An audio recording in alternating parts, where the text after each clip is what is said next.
The Behind Ears podcast crew would like to thank the following sponsors for their generous support.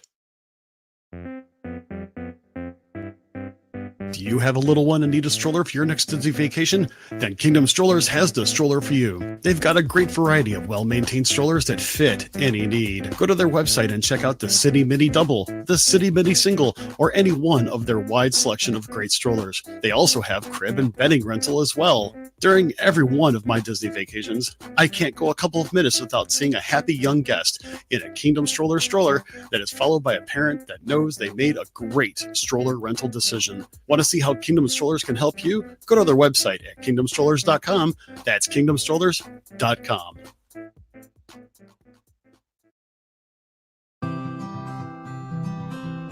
This is Mr. Chris, and I love a good cup of coffee anytime throughout the day. In fact, I like my coffee hot or cold, brewed in my single-serve pod coffee maker or in a French press. I even like my coffee both iced and even cold brewed. Regardless of how I decide to enjoy my Java, there is only one Java that I truly enjoy, and that is Expedition Roasters. Not only do I love their traditional brews such as Route 66 Tire Fix and Dark Side Roast, I love their flavors such as Bob Slitter's Brew, Charming Chocolate Cherry, and Happily Never After. To me, their coffees are never bitter, and I enjoyed every flavor I've ever tried. And did you know that Expedition Roasters also carries some of their flavors in decaf?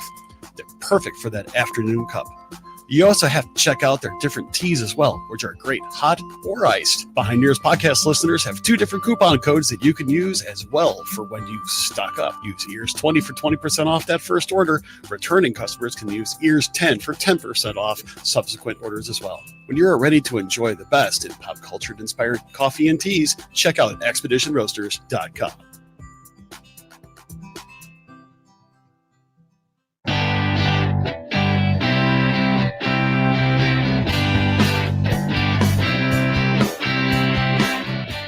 To you live from our studios on the East Coast and in the Midwest. It's the Behind Ears podcast, because everybody does Disney differently.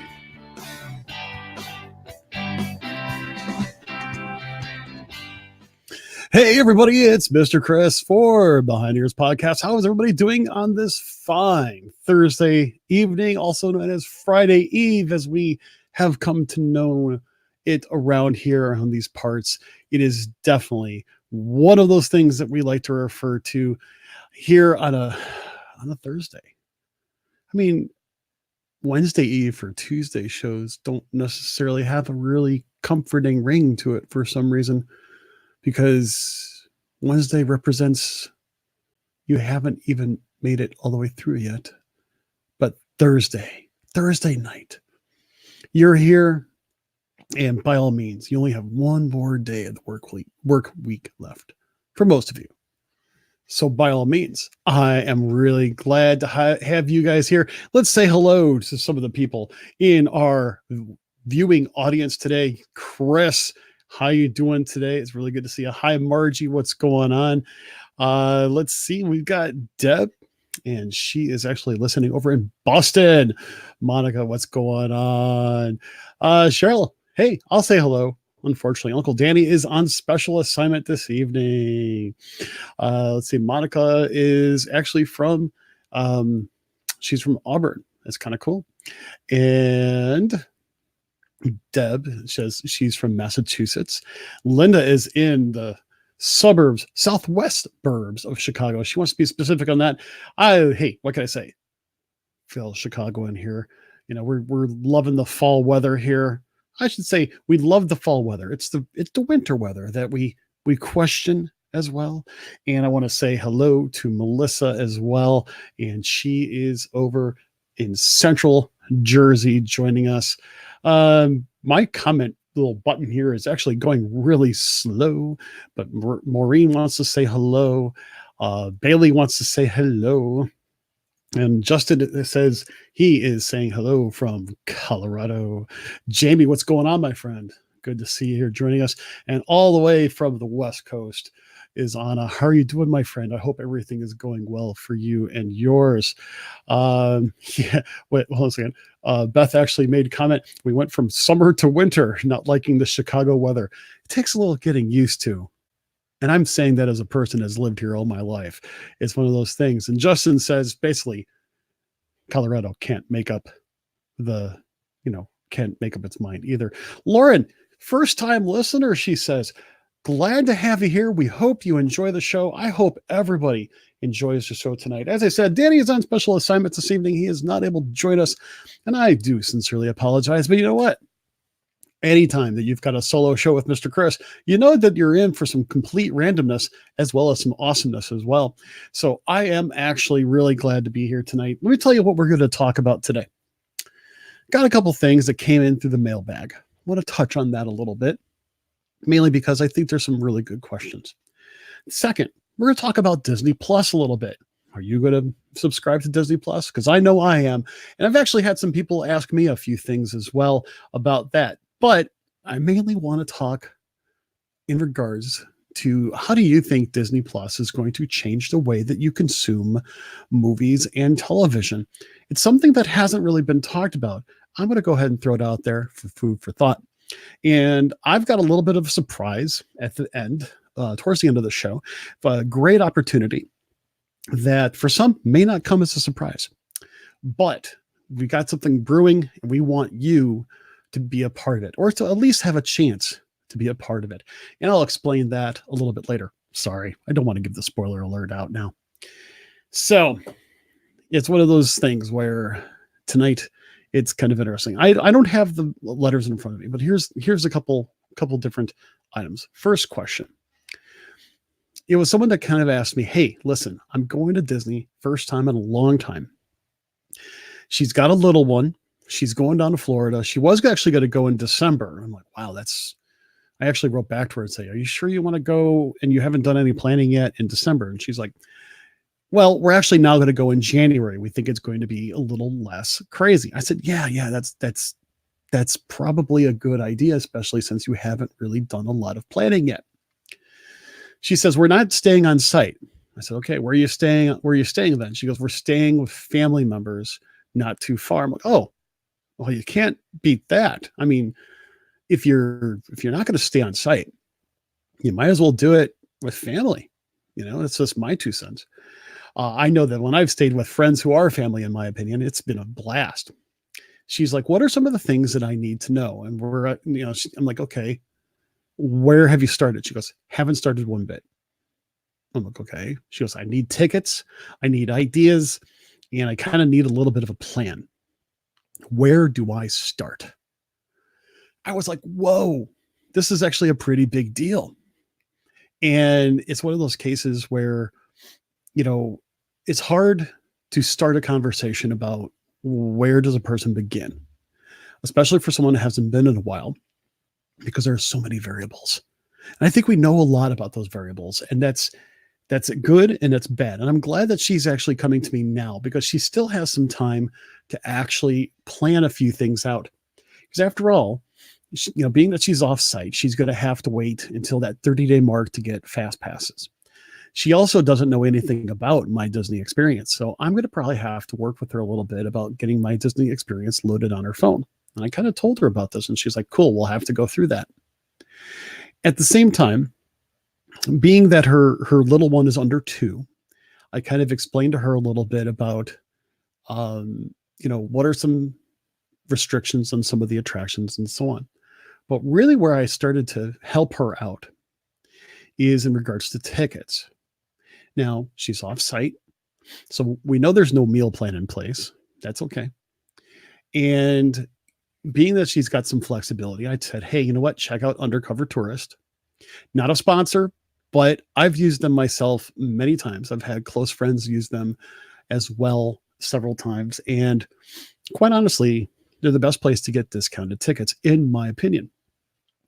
Now, there are some places let me try it again. There are some places like offerings that are available from people's places of employment that also offer discounted tickets. Here's my take on that. Anytime you compare anything, especially online, whether it be through Disney or non-Disney sources, always check the price that's like the full delivered price. That includes taxes. That includes any fees, any shipping, anything like that. Because some places will tell you, hey, this is what the cost is. And then all of a sudden you get to the very end where all the taxes and shipping and everything's added. And all of a sudden it's a, 20% more, and you get a little bit of a sticker shock. I tell people, check the bottom line. And I also know that she's going to fly. She's not going to drive. So I gave her some ideas of airlines right off the bat. And we haven't discussed it, in general, but I told her a little bit about the same type of thing with airlines. Now, we know Danny's favorite airline. I'm not going to mention it here. And we know that it's a great airline for basically saying it costs you $2.99 for a ticket. But then you have to pay for extras like, do you want to board the plane? Do you want to pick your seat? Do you want to carry your bag on? Do you want to shove your bag underneath? Do you want to get off the plane? There's a fee for that. There's taxes. There's tax on the tax. And of course, there's the ever so famous, my ongoing joke is, hey, if the little thing comes down, mask with the oxygen, there's a little meter there, you swipe your card, it's 25 cents for the first minute or something like that. And so I'm trying to explain to her some of the airports and so on, because she's also a Chicagoan and she's very familiar with Chicago's 2 airports.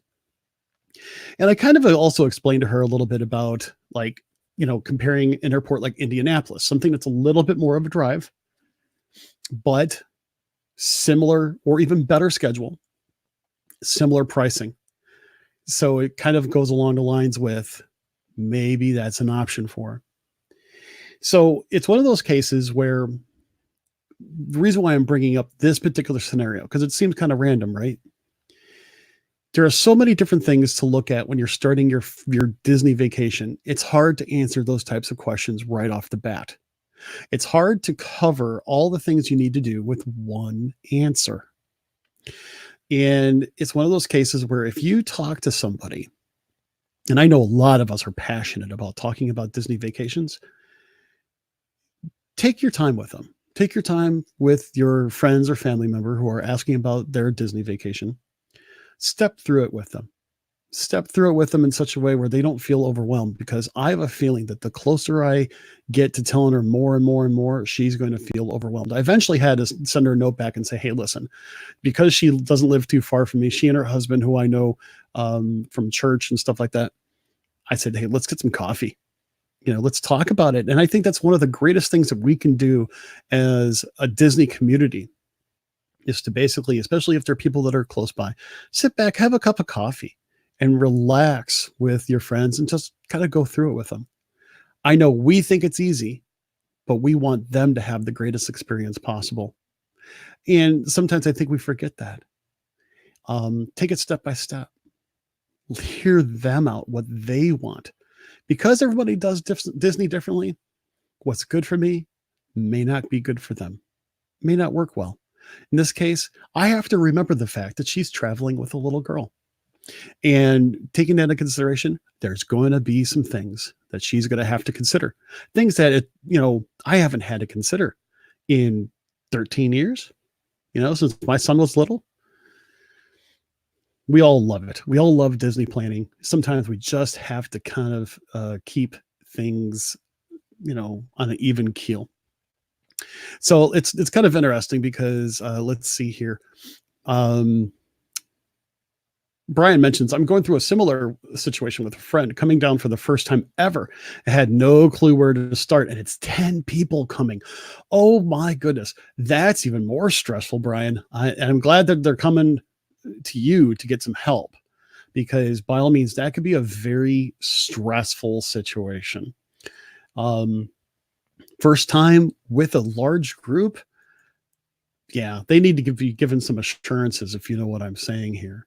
Albert mentions, same thing with Disney versus non-Disney hotels. Many of the non-Disney hotels have hefty resort fees that make the cost of the non-Disney some of the non-Disney resort hotels have hefty resort fees to make the cost of the non-Disney hotel more. You're absolutely correct. People don't realize the fees that go along with different things can really impact that bottom line. Airlines, hotels, car rentals, all those little things make a big difference in the bottom line. And you kind of have to be really, really aware of those types of things. Yeah, I totally agree. Now, Beth actually mentions from a Chicagoan's perspective, Rockford is also an option to fly out of. That's very interesting. And take into consideration, Rockford is about the same distance away. No, Rockford's a little bit shorter than Indianapolis. So it kind of depends on airline, schedule, availability. Those are things that you have to kind of consider.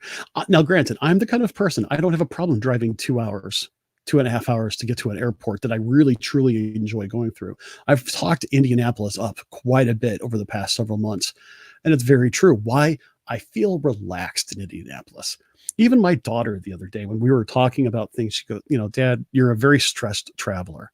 I said, yeah, I know. But when I go through Indianapolis, I'm not. I'm a totally different traveler. She looked at my wife and she's like, Mom, is that true? And she was like, yeah, he's actually pretty relaxed when he goes through Indianapolis. So it's one of those things. No, hey, Christopher, our friend Christopher here says, in some things it depends. In 2 weeks, he's staying at the Grand Orlando, right behind Animal Kingdom. And so far, the pricing is cheaper, although he doesn't get the perks. And you have to take that in consideration as well at times. What are you willing to give up for a cheaper price? Admittedly, I looked for some cheap hotels in Orlando for a few weeks from now. And, I was willing to give up some, I guess I say, features, perks for a really cheap price. Also, I was also going to try to use Hilton points. Sometimes if you just need to go somewhere, and it wasn't necessarily a Disney trip, I might add. Sometimes you just need to, figure out what's the best thing to do it for best thing to do it for your particular situation. So let's see. I like what Jamie has to say here. He's like, I don't know how many times I've been asked for a quick answer to someone's Disney vacation, and quick answer won't do it justice. Absolutely correct. It's kind of like asking a person what's the meaning of life, and quick, you only have 10 minutes to do it. No. It doesn't work that way. So yeah, we'll definitely have to take some of those things into consideration. Gordon mentions, hey, let's look. Oh, there it goes. We'll be planning a last minute cheer trip again, and have to choose between the Caribbean or Coronado. What's people's input with these two? Gordon, we'll touch base on that here in just a little bit, because quite honestly, you'll also have to take a look to see whether or not your cheer trip is going to allow you to do it, unless you guys are the ones coordinating your cheer trip. I will tell you this. Last time I did a cheer trip in Coronado, it actually worked out pretty well. Caribbean Beach, I think, was a little bit too spread out, if you ask me. Also, with the advent of the Riviera being put up right around there, I actually think that Coronado is going to probably be a little bit calmer for you, believe it or not. So, and also Chris Hiller, our local communications director, he actually agrees with me. He says, personally, I'll go to Coronado. Can't speak tonight. That's a bad thing for a podcaster. Let's see. Jamie also makes a mention here, going back to the airline conversation. Airline costs really depend upon where you live. We have to drive either 2 hours or possibly 4.5 hours to get to an airport that works. Then gas and hotels added in. It makes a huge difference. You're absolutely right. I totally agree. Wendy actually makes an interesting comment here, and she happens to say, it's so tough. I'd rather find the cheapest hotel since I just use it to sleep. But my husband is actually the one who says he wants the Disney hotels. I kind of have to agree with your husband there, Wendy. I mean, I am definitely the kind of person that I'll choose a cheap Disney hotel over almost anything else any day of the week. Maybe it's just because I've really been hooked on it. And once I get inside the Disney bubble, I really don't want to leave it. I just don't. I mean, I just don't. It's as simple as that. All right. So let's go ahead and talk a little bit. I've only got that one question here. I think the next question would take us a little bit too long. So let's talk a little bit about Disney Plus. Now, I'm going to give you a little bit of a rundown here for a second. I'm a very technology-based type of person. Back a long time ago, we're talking nearly 20 years ago, I actually was one of the first people to subscribe to this service called Netflix. Now, you want to know an interesting part about Netflix? Did you know that Netflix used to actually rent DVDs out by mail? Did you know that? And it was kind of interesting because I was able to pick 2 or 3 DVDs, and they would come in the mail, and then I would just send them back. Now, they still have that service. It's actually called something else. But it was years before they actually got into the streaming service. And I thought it was really cool because I didn't really care for having to deal with returning movies because I didn't want to have to leave my house. I was lazy. So it's one of those things. But yeah, I used to get my DVDs in the mail. And I'm reading the comments here as they scroll by rather quickly. Gordon's like, oh, yeah, I remember getting the DVDs in the mail. And Chris actually makes mention, he's like, yep, I don't miss those little red envelopes because I always lost them. And you know what the funny part about it is, Chris? I was like cleaning my desk out the other day. I still found some of those red envelopes, and I haven't used the DVD version of Netflix in years. You know, you were able to keep them for as long as you want, which, you know, if you paid on average for about $3 a rental for a physical box or for a physical disc per month, you're actually doing pretty good. And then they had these things called Redbox. And you know what? I like Redbox. I still like Redbox. And their prices have gone up a little bit, where it used to be only $1 for a DVD rental, and now it's like $1.50 or something like that. I don't remember. But I know Blu-rays are even more expensive. I actually like going to Redbox once in a while. But again, physical media, you only got it overnight. You have to take it back, but at least they're convenient. That was really cool. But in the meantime, in the mix, they had Netflix for streaming. And that had just a ton of movies. And I remember the first time I was able to stream Netflix was through an application on a Wii. And it was really clunky. And I didn't quite care for it. And then I got my first Blu-ray player and had a Netflix client on it. So I was able to watch Netflix through my Blu-ray player. And then I got introduced to a Roku, which was even a better interface. And the Roku showed me different things, like all these different things that I could stream.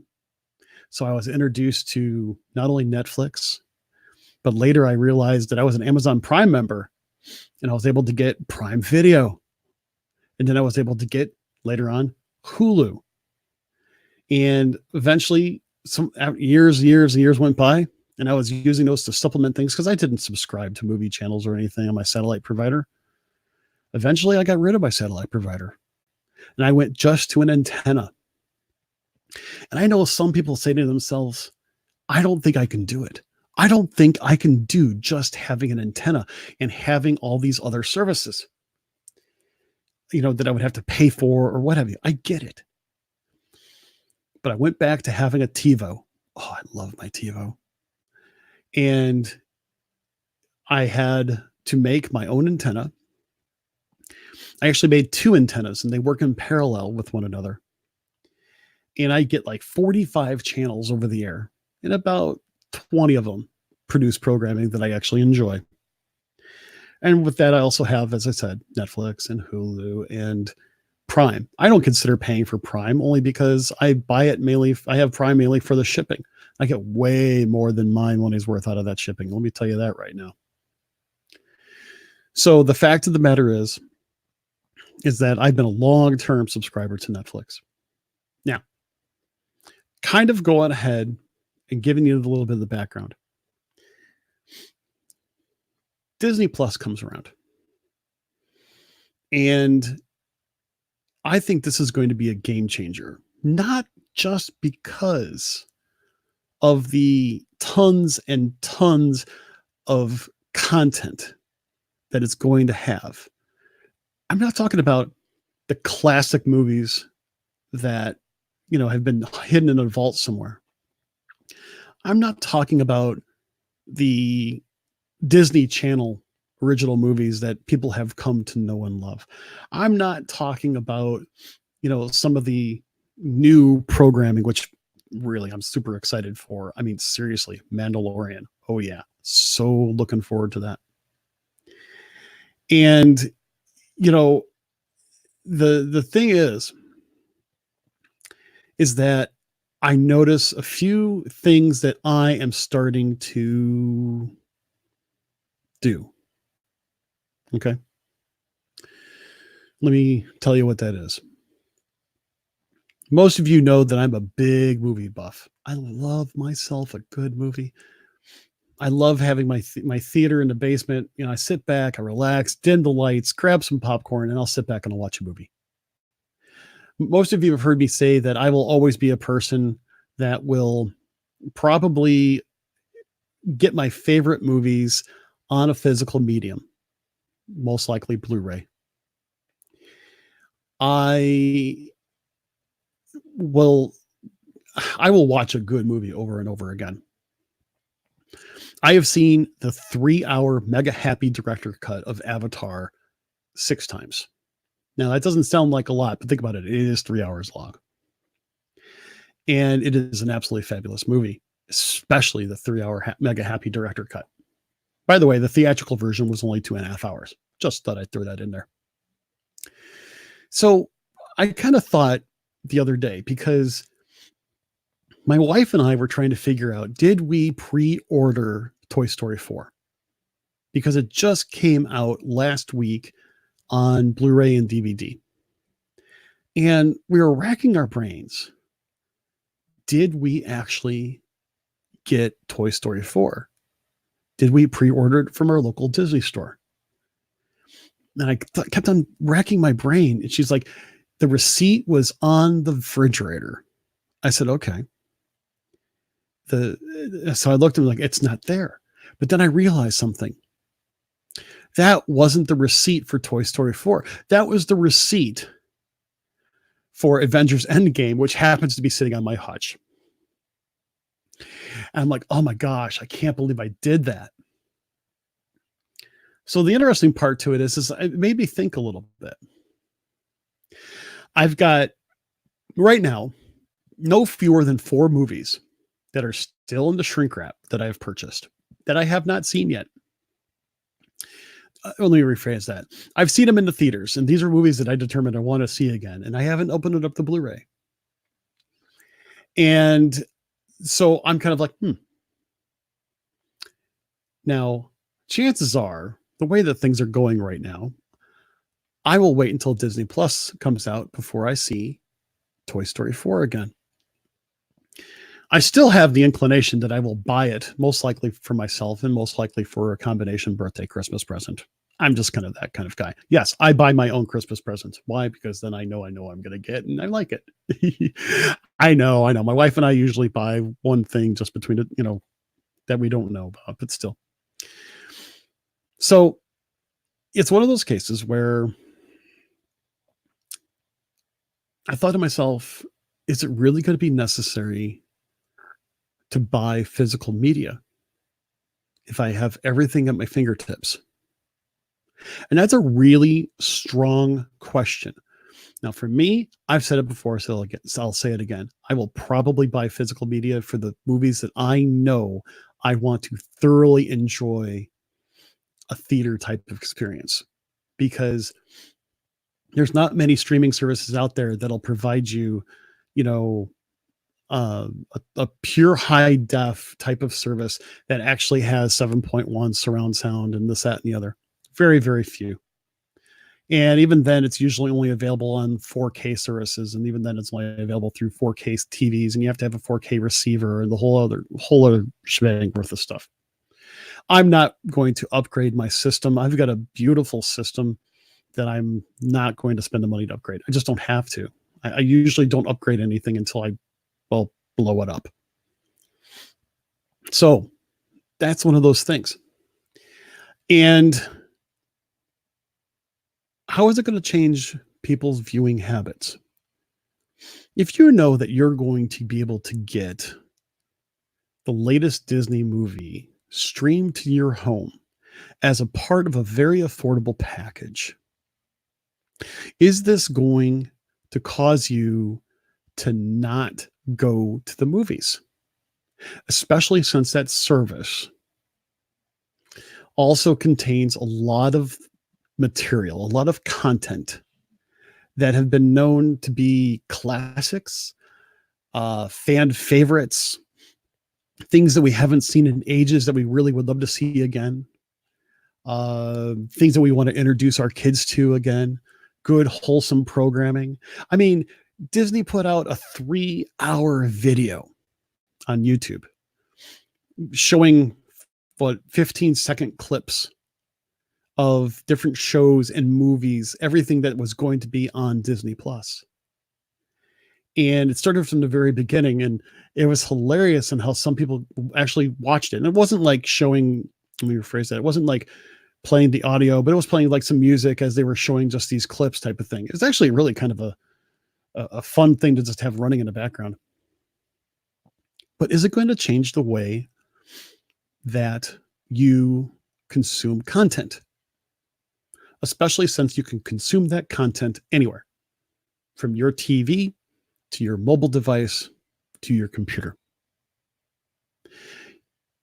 Did Netflix or Hulu or Prime Video change the way that you consumed content as well? Is the fact that Disney Plus is a Disney product with Disney programming, I should say Disney and Marvel and Star Wars and Pixar and National Geographic, that's a lot of programming. So that was kind of my question. So let me take a look at what some of the people here are saying. Let me skip through some things here. And I'm going back a little bit to the beginning of this part of the conversation. It's kind of funny because Gordon actually said something. I said something to someone else the other day. He's like, kids these days have no clue all the cool stuff they missed out on. Yeah, I totally agree. And at the same time, Chris also says, and this is actually kind of funny, just wait until the internet service providers get their last laugh of raising all their services to $250 a month. We all lose our minds. Yeah, that's possibly true. In regards to cutting the cable, John actually mentions, hey, I miss Freeform, but I don't miss cable or satellite. And you know, the interesting thing is, Paul, in regards to content consumption, before I cut the cord, I had a really good friend of mine who cut the cord a couple years before I did, explain it to me. He goes, you're going to be like going through withdrawal because you're going to feel like you're going to be like the fear of missing out, that FOMO. He goes, you're going to find that's not the case. He goes, there's so much good content out there. And I do miss some things. I really do. So let's see here. Melissa actually makes mention here. She says, honestly, we don't do much TV or movies at home. Our hours are so late and the TV's hardly on anymore, or hardly on more than 2 or 3 hours a night. Yeah, that's another good way of looking at it too. So the thing is, and I'm trying not to put words in your mouth there, Melissa, but I'm also going to assume that if you're going to watch TV, it's going to be very selective as to what you're going to watch, which I'm making a little bit of assumption, but I'm kind of in the same boat.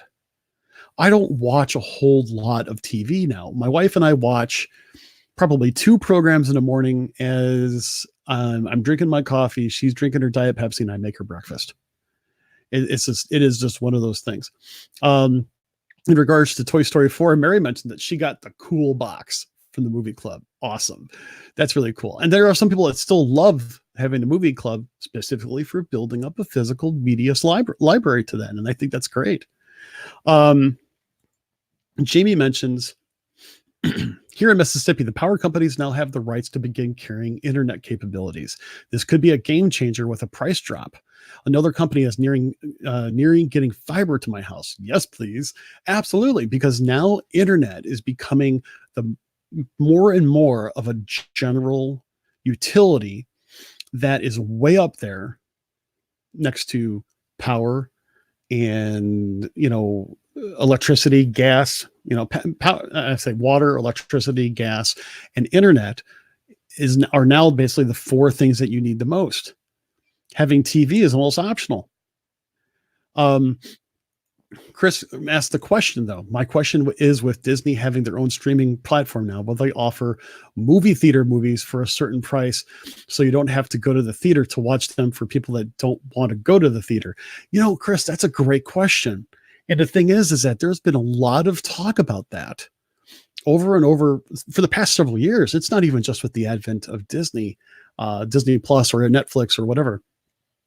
To be able to bring first run movies in your theater, in your home theater.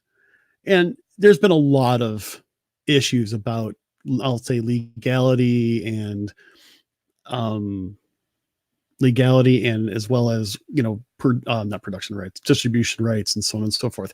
I'm very much summarizing it. I know there's a lot more to it, but that's something that's been debated and argued in the industry for quite some time, from what I understand. Um, Marissa says, for my top of the line favorite movies, I'll still be buying physical copies. I like knowing I'll be able to watch them without Wi-Fi too. Good point. I totally agree that. Let's see. Uh, Chris actually mentions, I'm a purist, or he said, nope, I'm a purist and an actor by trade. And you need to see film on their intended platform, the large screen. I have to agree. There's going to be one of those cases where I myself would love, I'd love to see good movies.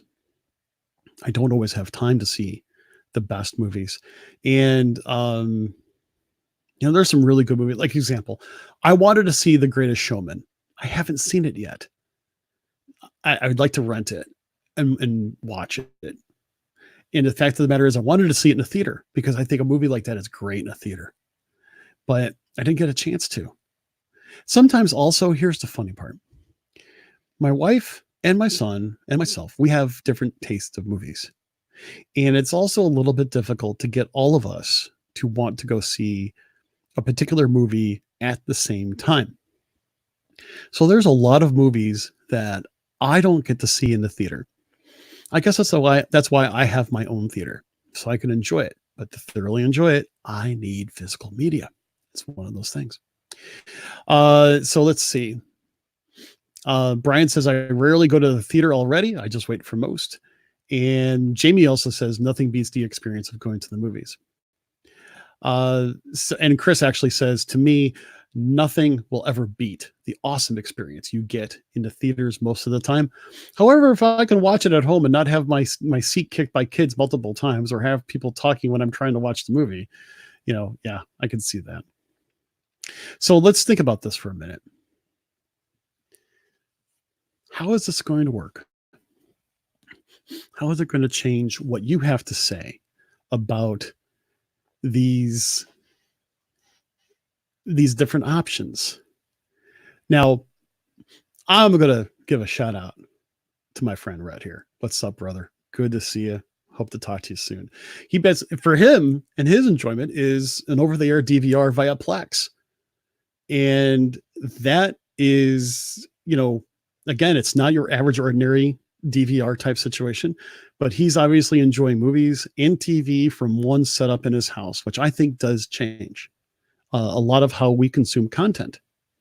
It helps build up content at home. People are also mentioning The Greatest Showman is basically a movie I need to see. I totally agree. I will see it. I guarantee you I will see it. And even Jessica says, remember before the movies they used to say silence your pagers? Yeah, I was one of those people that had those pagers. So here's the thing.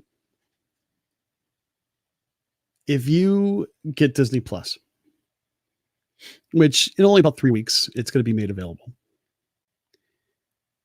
Do you think that if you enjoy the content enough, are you going to be willing to wait for a movie to come out on Disney Plus so you don't necessarily have to pay the full price? Because let's put this away. I know it's expensive to go to the movies, and for darn good reason too.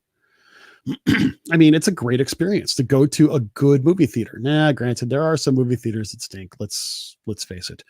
I mean, I don't consider going to the 99-cent show or a $1.50 show or a $2 show as a great movie experience, because chances are it's not going to be. There's a theater, or was a theater. I don't even know if it's still there anymore. Right. If you're still there, you'll have to tell me if it's still there. But there is a theater in a mall that, used to have dollar movies, or 99-cent movies, I should say. My sister of all people would go there with 99 pennies. I kid you not. She really did that to go to the movies. And it was just one of those things. I myself would actually be more than happy to enjoy a good movie experience at home. But I think I will always try to go see it in the theater first. I think that's me. I think there's a lot of movies that I want to see that I'll never get a chance to see in the theaters. And that's when the streaming options come into play. If I'm able to actually see movies that I wasn't able to see in the theaters, I will thoroughly enjoy it. And I think that if I like it, I will buy the physical media. I will continue to buy Blu-rays. I'll continue to even rent a movie from Redbox. I'll continue to enjoy my local library by borrowing it from them. Even if it's a regular DVD over a Blu-ray, because sometimes streaming just doesn't cut it. Oh, the theater that I'm talking about was closed. I'm sad now. Oh, yuck. Oh, that's just a bummer. So many good memories going to that theater. That's another thing. Going and having a good time at a theater, especially when you're growing up. Man, to go out with your friends to the movies. You're having a good time going with your friends to the movies. You didn't have hardly anything else in your life to depend on, but you could always go to the theater with your friends. And all of you would pitch in and share the big, gigantic popcorn and argue over how much salt is in it or how much butter is in it. And then you guys would all talk about, the movie afterwards after you go get a burger somewhere or something like that. To me, that's a theater experience. I really get it.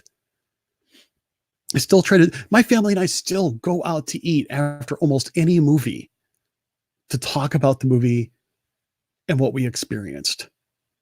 It's so cool. So now I totally get it. Physical media requires you to have a place to hold it. And because I'm going to go ahead and say, I have to agree with Brian. He says, I'm very, very happy without discs, players, cords, dust cabinets to hold them. I'd like to click some buttons, pop it onto the screen. I don't disagree with that. And I think that's why I'm selective in what I actually keep physical media. That is my 2 cents to that. I only have one small cabinet, and I only have about, I've had a Blu-ray player for the best part of about 10 years. Okay. I only have about 35 Blu-ray discs. That's not a whole lot. That's very selective. Most Avengers movies, Iron Man movies, most Pixar movies. I think I have one concert on Blu-ray, which is really, really good.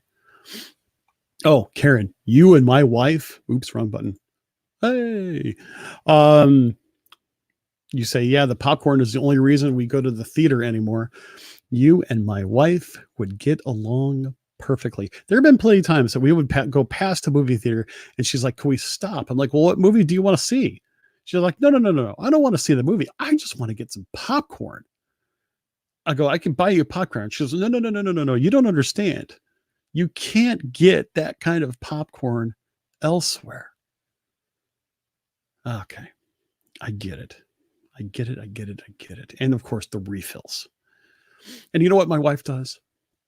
If you're able to get that, the 5W30 butter flavored oil that they, have the little dispenser, she brings her own little Tupperware that she fills it up with that oil, that butter flavored cardiac arrest in liquid form. And as she gets down towards the middle, she will pop the top and sprinkle more of this butter flavored oil over the top of the middle, if that makes sense. Because to her, that's the movie experience. She'll get the little container and put the popcorn salt in there so that she can sprinkle popcorn salt in the middle of the big bucket. It is one of those things. To me, that's how I see her doing her theater experience. I'm kind of going through here and I'm looking through some more of the comments. And it's one of those things where John is saying, hey, theaters are not going anywhere. They're a good excuse to get out of the house and still a good place to go on a date. Stan mentions that he's got over 300 Blu-rays and DVDs. Oh, by the way, my DVD collection is quite vast, I might add. I'm probably right there with you with about 250 DVDs on top of it. I try not to re-buy Blu-rays if I already have the DVD. So the fact of the matter is, it sounds like for many of us, I'm going to go ahead and call it as a wait and see. I think a lot of people love that theater experience. And I'm actually, when I asked this question at the beginning of this segment, I kind of did that very specifically because I didn't know what the audience would say.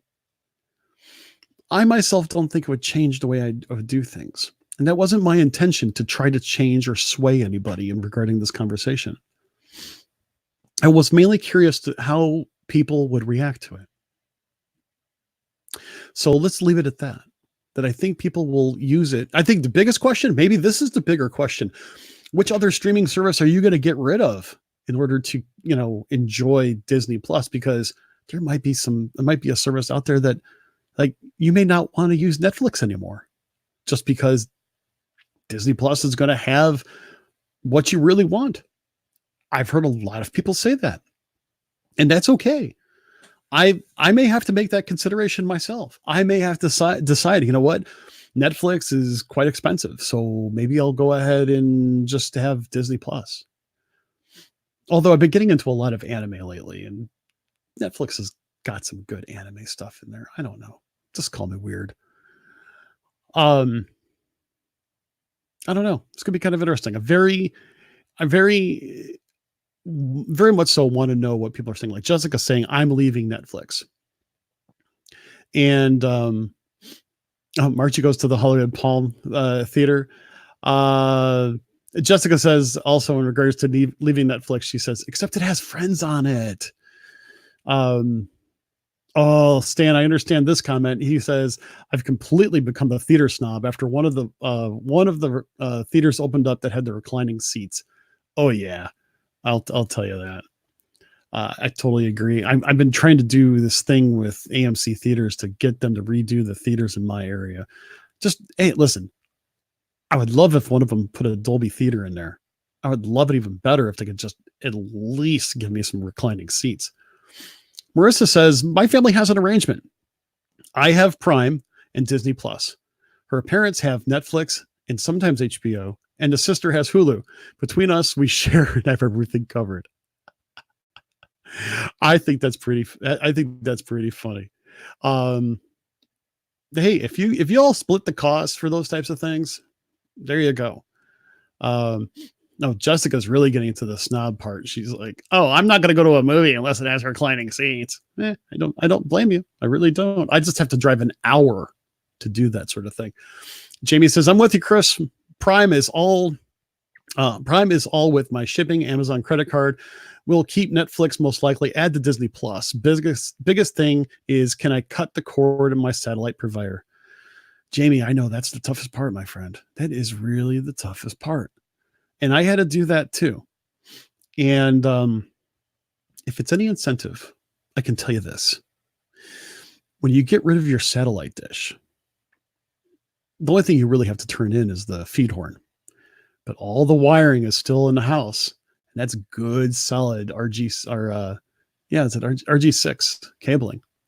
It's great for putting an antenna in with. Just saying.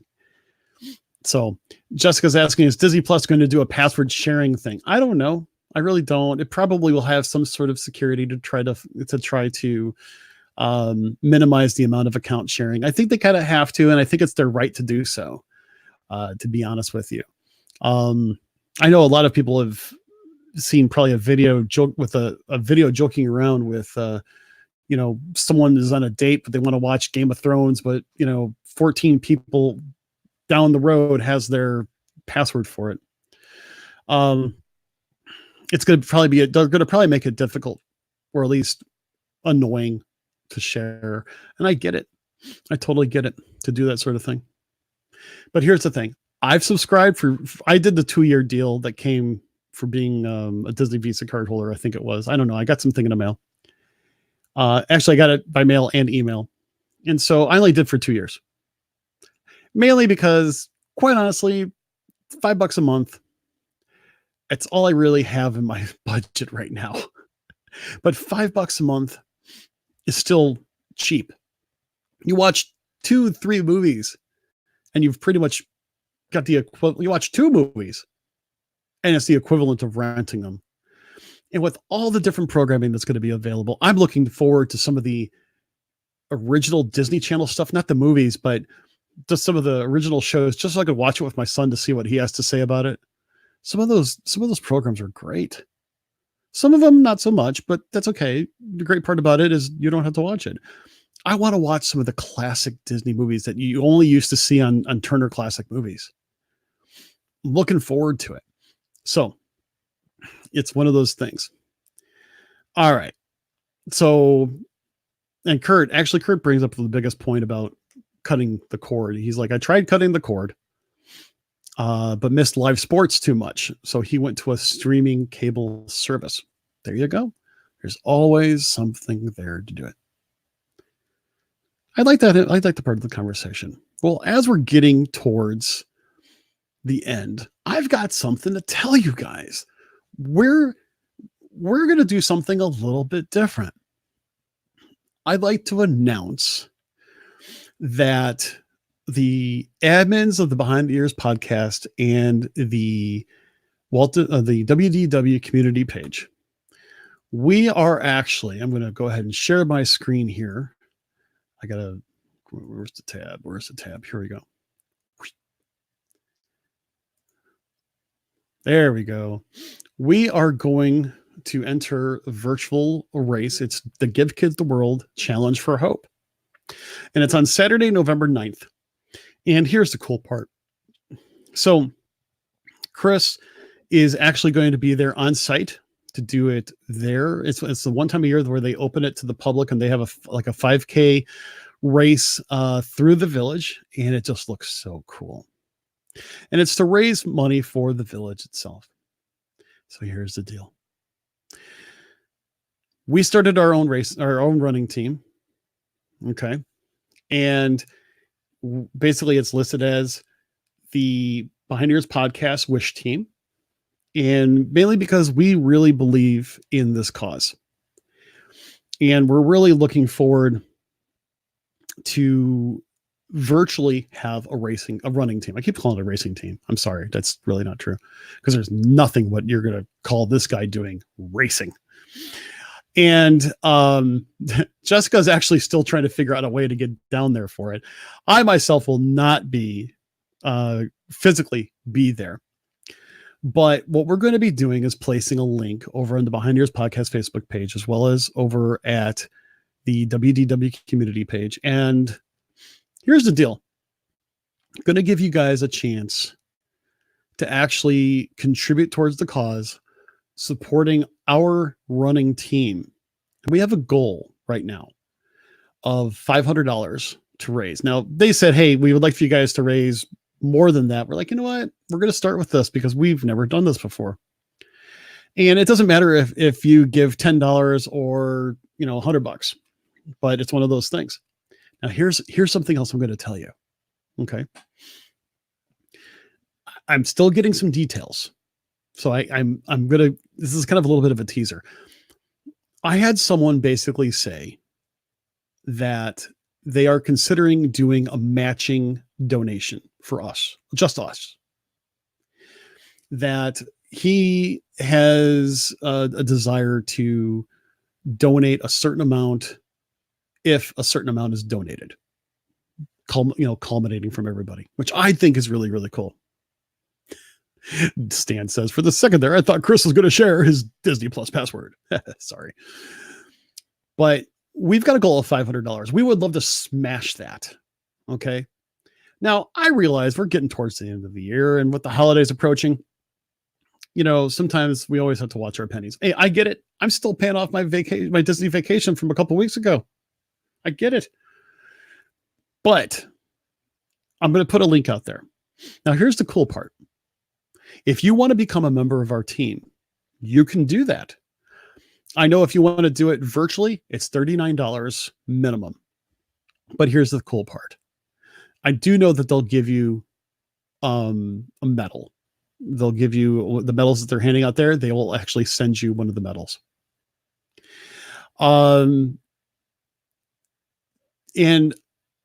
But you don't have to do that. You can actually just donate as a part of our page, and all of it goes directly to Give Kids the World. Carrie mentions do an auction. Guess what? We are going to continue to do that. We're going to do that closer to probably more like, I'm going to say end of November, beginning of December. We're going to do that too. But I'm going to run. I am going to actually do it. Here's basically the deal. I am going to try to do this run. And I don't know what the weather's going to be like. It may be me on a treadmill. I'm going to basically try to stream myself, running. I may have a GoPro cam going on. I don't know. So the thing is that let's see. If you run virtually, Marissa's asking, does it have to be on the 11/9 or can you do it another day? I'm sure you can do it another day. It's whenever. I'm going to try to do it on 11/9 myself. And like Jessica is actually going to probably do it the next day. And Christopher's asking, can you sign up as a part of the Behind Ears podcast team? Yes, you can. Let me see if I can actually do this. Trying to figure out, see if my sign in is still working here.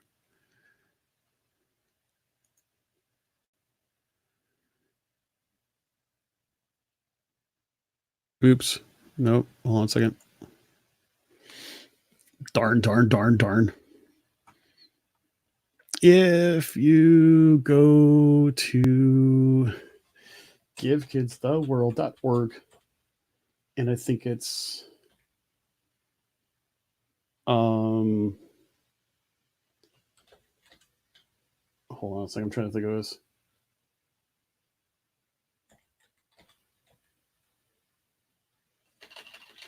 Hold on. I can't remember. And let me do this. I'm going to do this. You know what? I'm going to do this. I'm going to do this in an after party. That's right. I'll do this in an after party. And that way I'll give you a link. And yes, you can go ahead and join our team. And then you can go ahead and raise some money as well. And you can raise it under your name. It'll go your name under our team. And right now, and I don't really want to go ahead and say other details, but Jessica has something that we might be able to offer people as a part of this, but I want to make sure we've got it covered. This is like something that I really want to do. And I really would love people to consider this. We don't ask for people to buy swag from us. We don't ask for money. We don't have a Patreon. We have got our wonderful corporate sponsors between Expedition Roasters and Kingdom Strollers. And next week, we're going to be announcing an additional partner to come on board for us for a couple months as well. And we're very thankful for our corporate sponsors because they're the ones that pay our bills, because they're our bills in regards to podcasting. But we certainly have no apologies for asking people to support efforts for Give Kids the World. Now, let's face it. You guys would pay money to watch this guy run just because if you wanted a good laugh, that's where you're going to get it. It's as simple as that. Let's face it. Y'all would do that. No, I'm just kidding.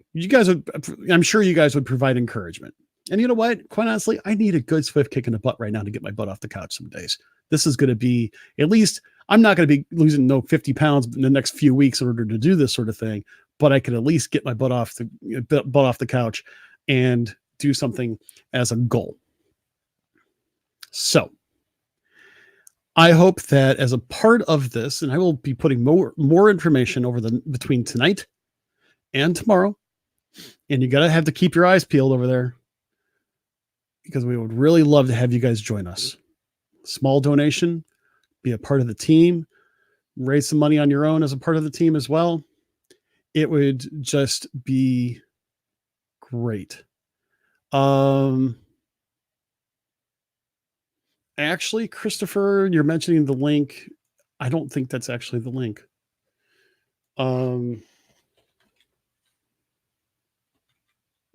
Because I think it's a different link, because I actually created a different link for it. But I will basically put it out there for people to see it. I just don't want to jumble up the conversation here much more since we're live recording. Karen does say that she would pay to see Danny run with a jar of pickles in his hand. But Christopher and everybody else, I'll make sure that everybody has the proper link. So what do you think? Would you guys be willing to do that? To maybe sacrifice a little bit, maybe just maybe take a bag lunch instead of buying your lunch one day at work in order to donate it to Give Kids the World? I mean, quite honestly, if you guys haven't heard our episode on this, it's actually being dropped tomorrow. And quite honestly, this place means a lot to me. And I really think that we have definitely made the right choice partnering with them. I would love to see us raise even another $1,000. And quite honestly, that's not that much. Not if we all put in a little bit. As I said, got someone that's willing to put in, they basically said they're going to look at it and they're going to see what they can match. And I think this is one of those cases where I know that each one of us and our admin team are going to do what we can. And we're really looking forward to it. And I hope you will join us. As I said, we'll discuss more in a little bit of an after party. But right now, I think this is a good place for us to come to a close. Let me press this button right here. You heard the show, and we hope you want more. Well, feel free to join us over at our social media platforms. Instagram and our Facebook page can be found at Behind the Ears Podcast. Our webpage is behindtheearspodcast.net, and our email is behindtheearspodcast@gmail.com. And our Twitter handle is @BehindTheEarsPC. And come and join the conversation about all things Disney over at the WDW community page. Don't forget to rate and review the show over at iTunes or Apple Podcasts, as it really helps us get the word out about the show. Also, don't forget to subscribe to the show on iTunes or Apple Podcasts or the Podbean app. Also, you can listen to us on Stitcher Radio, iHeartRadio, TuneIn Radio, and via Alexa and Google Home.